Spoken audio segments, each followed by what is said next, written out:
कुछ इठलाती कुछ कह जाती, ये जिंदगी ही तो है। किधर से गुजरे थे, कहाँ कहाँ भटके थे। कुछ भिगो गए थे, कुछ छूकर निकल गए थे। कुछ रुला गए थे, कुछ बहा ले गए थे। आओ गाते हैं तराने अनुभवों की दुनिया के। नमस्कार दोस्तों, आप वरिष्ठ नागरिकों द्वारा प्रस्तुत पॉडकास्ट कार्यक्रम अनुभव 2.0 सुन रहे हैं। ये कार्यक्रम भारत सरकार के सामाजिक न्याय एवं अधिकारिता मंत्रालय के लिए राष्ट्रीय सामाजिक सुरक्षा संस्थान एवं मीडिया फॉर कम्युनिटी फाउंडेशन द्वारा प्रस्तुत किया जा रहा है। इस परियोजना की संकल्पना श्री आर श्रीधर ने की है तथा आशीष तिवारी एवं पूजा मुराडिया ने इसे साकार किया है। नमस्कार, मैं हूं आपकी होस्ट निशी पांडे और आज हमारे स्टूडियो में लखनऊ के सुविख्यात दंत चिकित्सक प्रोफेसर डॉक्टर अरविंद त्रिपाठी जी हैं। Professor Arvind Tripathi, head of the department prosthodontics and dean post graduate studies and research at Saraswati dental college. इसके अलावा किंग जॉर्जेस मेडिकल यूनिवर्सिटी में भी ये हेड ऑफ डिपार्टमेंट रह चुके हैं और इनका जो शोध है और जो कार्य इन्होंने किया है डेंटल स्लीप मेडिसिन में, वह बहुत ही आउटस्टैंडिंग है और प्रोस्थोडोंटिक में जो काम ये करते हैं वो भी बहुत ही महत्वपूर्ण है। डॉक्टर त्रिपाठी, आपका हमारे स्टूडियो में स्वागत है। सबसे पहले तो हम ये जानना चाहेंगे आपसे कि आप डॉक्टर बने तो आपने डेंटिस्ट्री में क्यों गए, एक बात। दूसरी बात जो हम जानना चाहेंगे वो ये है कि प्रोस्थोडोंटिक्स क्या है और जो सीनियर सिटीजन हैं उनके लिए आप हम लोगों को क्या सलाह देना चाहेंगे। मैंने अपनी स्कूली शिक्षा यहाँ लखनऊ के प्रसिद्ध कॉलेज तालुकदार कॉलेज से प्राप्त की और उसके बाद 12वीं पास करने के बाद 1 साल मैंने लखनऊ विश्वविद्यालय में बीएससी का अध्ययन किया। तत्पश्चात डेंटिस्ट्री में मेरा सिलेक्शन हुआ। मैंने डेंटिस्ट्री को नहीं चुना, डेंटिस्ट्री ने मुझे चुना। अच्छा। मैं इसमें झूठ नहीं बोलूँगा कि मैं बहुत मेधावी था, ऐसा कुछ नहीं था। डेंटिस्ट्री का अलग से प्रवेश परीक्षा अलग से होती थी, उसमें मेरा जब सिलेक्शन हुआ तो लोगों ने मुझको हतोत्साहित भी किया कि क्या दांत के डॉक्टर बनोगे यार, दांत की डॉक्टरी में क्या रखा है। लेकिन मेरा उस समय कुछ ऐसी मेरी मनोदशा हो गई कि ईश्वर ने जो भी दिया है वो कुछ सोच के ही दिया होगा और जो तुम्हारी झोली में है उसको संरक्षित रखो, उसका मान बढ़ाओ, उसमें ही आगे बढ़ने की कोशिश करो। तो मैंने कभी पलट के देखा नहीं, बहुत अदम्य प्रयास किया ताकि एक अच्छा दंत चिकित्सक बन सकूं।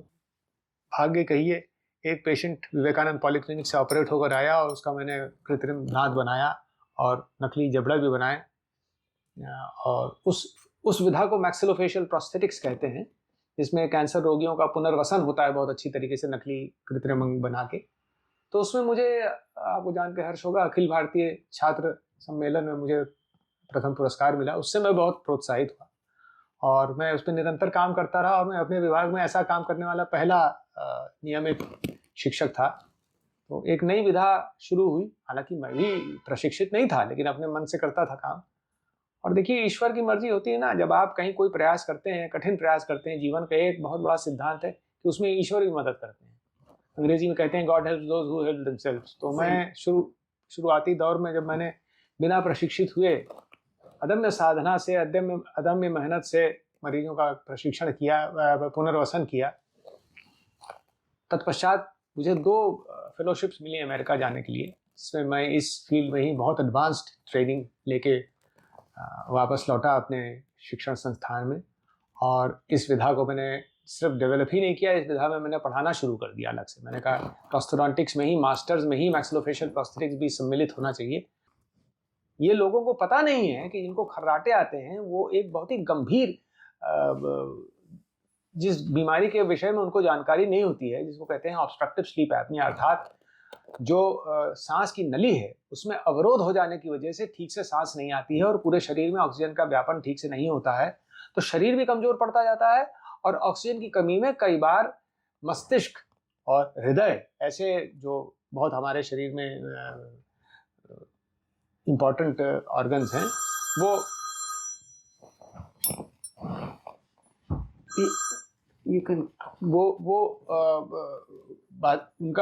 वो कार्य बाधित हो जाते हैं और मरीज मर जाता है। पता लगा बैठे बैठे खर्राटे ले रहे, बैठे बैठे उनको श्वास अवरोध हुआ, मर गए। मैं एक नाम इसमें लेना चाहूँगा, पूरा भारतवर्ष उनके नाम से परिचित है। प्रसिद्ध संगीत निर्देशक बापी लाहिरी जी का इसी बीमारी से स्लीप एपनिया से उनकी मृत्यु हो गई थी। तो ये तो एक मैंने उदाहरण दिया आपको, तमाम लोग ऐसे हैं। तो मुझे ये लगा कि प्रोस्थोडोंटिस्ट का क्या काम होना चाहिए। प्रोस्थोडोंटिस्ट है कौन? सर्वप्रथम इस पे थोड़ी देर बात कर लेते हैं। प्रोस्थोडोंटिस्ट वो डेंटिस्ट है, वो दंत चिकित्सक है जिसने प्राथमिक दंत चिकित्सा शिक्षण प्राप्त करके कृत्रिम मुखांग बनाने की कार्य में सिद्धि पाई। अर्थात जिनके दांत नहीं हैं, नकली कान, नकली नाक, नकली जबड़ा, इस विधा में विशिष्ट प्रशिक्षण प्राप्त करके वो आगे बढ़ा। तो वो है प्रोस्थोडोंटिस्ट। प्रोस्थोडोंटिस्ट का सबसे साधारण और सबसे आम परिचय है वो कृत्रिम दांत बनाता है, जिसे हम लोग बत्तीसी के नाम से और खासतौर से सीनियर सिटीजन्स के लिए तो प्रोस्थोडोंटिस्ट बहुत इम्पोर्टेंट है। जी। हाँ अरविंद जी, आपने जो शोध किया है वो स्लीप एपनिया पे किया था। स्लीप एपनिया जो है ये खर्राटे लेना और इससे सब जुड़ा हुआ है। आपने बापी लाहिरी जी का भी रेफरेंस दिया। थोड़ा सा हम लोग को सहज भाषा में समझाएं। बहुत सहज भाषा में समझा रहा हूं कि स्लीप एपनिया क्या है। और हमारी श्वास नली है, पूरा हमारा श्वासन तंत्र जो है वो नलियों का बना हुआ है। और इसका उपचार भी बताइए। नाक से, मुंह से नीचे, फिर ट्रेकिया, फेरिंग्स, ईसोफेगस, ट्रेकिया, फिर अल्टीमेटली दो गुब्बारे जैसे हमारे फेफड़े हैं उनमें जाके हवा भरती है और उस हवा में व्याप्त जो ऑक्सीजन वो हमारी सर्कुलेटरी सिस्टम में चली जाती है। इस तरीके से हमारे शरीर में ऑक्सीजन व्याप्त होता है और हमारा जीवन चलता रहता है। ये तो बहुत संक्षेप में मैंने आपको बताया कि रेस्पिरेटरी सिस्टम है क्या, श्वसन जो हमारा तंत्र है वो है क्या। अब प्रश्न ये, स्लीप एपनिया होता क्या है? स्लीप एपनिया का बहुत आसान सा एक संज्ञा है, वो ये है कि कहीं से भी हमारे पूरे श्वास नलियों पे बाहर से दबाव पड़े या अंदर से उनमें आंतरिक सूजन आ जाए तो जो श्वासन तंत्र है उसकी जो उसका आयतन है वो कम हो जाता है। तो एक यूनिटरी टाइम में, एक छोटे से टाइम में, एक कालखंड में जितना ऑक्सीजन जाना चाहिए शरीर के अंदर वो नहीं जाता है। तो उससे पूरे शरीर पर दुष्प्रभाव पड़ता है। आप तो जानती हैं जीवित रहने के लिए ऑक्सीजन बहुत जरूरी है और उसकी एक निहित मात्रा बहुत जरूरी है। खैर, अब स्लीप एपनिया पे बहुत सालों से काम होता रहा है। अमेरिका में बहुत काम हुआ, ऑस्ट्रेलिया में बहुत काम हुआ, खासतौर से ऑस्ट्रेलिया में एडिलेड और सिडनी में बड़े बड़े यूनिट्स हैं, बहुत अच्छा काम करते हैं वो। अमेरिका में बहुत सारे स्कूल्स में स्लीप एपनिया पे स्लीप मेडिसिन वाले काम करते हैं, रेस्पिरेटरी मेडिसिन वाले काम करते हैं। मैं जब डेंचर बनाने लगा तो मुझे दिखा कि बहुत बड़ा एक दंतविहीन लोगों का वो है खंड है जो जिनका कभी डेंचर लगता नहीं। तो डेंचर न लगने की वजह से उनके दोनों जबड़े और करीब आ जाते हैं मुंह को, जिसको हम लोग कहते हैं कोलैप्स कर जाता है। और सांस लेना भी दुर्गम हो जाता है, मुश्किल हो जाता है। और उस ऐसे मरीजों में ऑब्स्ट्रक्टिव स्लीप एपनिया का प्रचलन बहुत ज्यादा होता है। अर्थात ये कहना गलत ना होगा, और उस पर यूनिवर्सिटी ऑफ नॉर्थ कैरोलिना में बहुत रिसर्च हुई है। उन्होंने यही पाया कि एक एक दांत, आपका जो प्राकृतिक दांत है, एक एक दांत गिरने से कितने प्रतिशत, शायद 11.8% अगर मैं भूल नहीं रहा हूँ तो 11.8% बढ़ोतरी हो जाती है आपकी स्लीप एपनिया की तरफ आपके कदम अगर आपके दांत गिर जाते हैं। अब सवाल ये है कि जिसके सारे दांत गिर गए हैं उनको आपने डेंचर पहना दिया, तो क्या डेंचर पहन के सोएगा वो कि स्लीप एपनिया ना हो? डेंचर पहन के सोएगा तो गुरुत्वाकर्षण की वजह से नीचे का डेंचर ऐसे ही पीछे से खिसक जाएगा। दैट्स ट्रू, निकाल के सोना पड़ता है। तो अब उसमें हमारा जो मतलब मेरा जो योगदान रहा, जो योगदान अमेरिका में भी सराहा गया, मुझे वहाँ अवार्ड भी मिला इसके ऊपर, कि दोनों जबड़ों को, नीचे का जबड़ा थोड़ा आगे करके दोनों जबड़ों पर डेंचर पहना के उसको पेंचों से कस दिया जाए। तो जबड़े की डेंचर के सहारे एक पर्टिकुलर पोजीशन पे फिक्स हो जाएगा। उसमें आदमी आराम से सांस ले पाएगा। उस पर हमने बहुत शोध किया कि ऐसे सांस लेने पे क्या क्या चीज़ें ठीक हो जाती हैं, क्या क्या चीज़ें और हो जाती हैं। और इसमें आपकी वीडियोग्राफी करके देखी कि फेरिंग्स और ईसोफेगस का वॉल्यूम बढ़ जाता है, आदमी को सांस लेने में आसानी हो जाती है। जितने पैरामीटर्स हैं ऑब्स्ट्रक्टिव स्लीप एपनिया को नापने के, वो सब बेहतर हो जाते हैं। तो ये मेरा अपना कार्य जो है, ये आप समझिए 2010 से मैंने ये काम शुरू किया, आज 2024 तक मेरा काम यही रहा है कि जो दंत विहीन लोग हैं उनका डेंचर दिन में तो डेंचर की तरह काम करे और रात में वही मैंडिबुलर एडवांसमेंट डिवाइस की तरह काम करे, और मरीज को आप सिखा दीजिए उसको कैसे बनाना है। तो ये लोग वहाँ पे जो समूह था वो लोग बड़े आश्चर्यचकित हुए कि ये तो बहुत ही आसान काम है और मरीज को इतना उससे रिलीफ मिल जाता है। दूसरी चीज अब जो ध्यान देने योग्य है वो ये है कि अब हम हर समय जीवांश की बात करते हैं, जीन की बात करते हैं कि क्या हमारे शरीर में पर्याप्त ऑक्सीजन नहीं जाने से जीन के ऊपर भी फर्क पड़ता है। तो लोगों ने देखा है कि जीन पे भी फर्क पड़ता है, और अगर उसके बाद पर्याप्त ऑक्सीजन किसी कारण से बढ़ा दी जाए तो जीन अपने आप को रिपेयर कर लेता है। ये चीज दंत विहीन लोगों में आज तक नहीं हुई। मेरा अभी अस्तु जो मेरा अनुसंधान चल रहा है वो इसी पे चल रहा है कि दंत विहीन लोगों के ब्लड से हम जीन को निकाल के देखें कि उसमें जो जीन का एक अंग है जिसे हम टेलोमियर कहते हैं वो कितना डैमेज हुआ, और फिर उनके दांत लगा के उसके बाद फिर देखें। उसके बाद उसी दांत को हम रात में उनके लिए मैंडिबुलर एडवांसमेंट डिवाइस बना दें जिससे कि ऑब्स्ट्रक्टिव स्लीप एपनिया का ट्रीटमेंट हो जाए।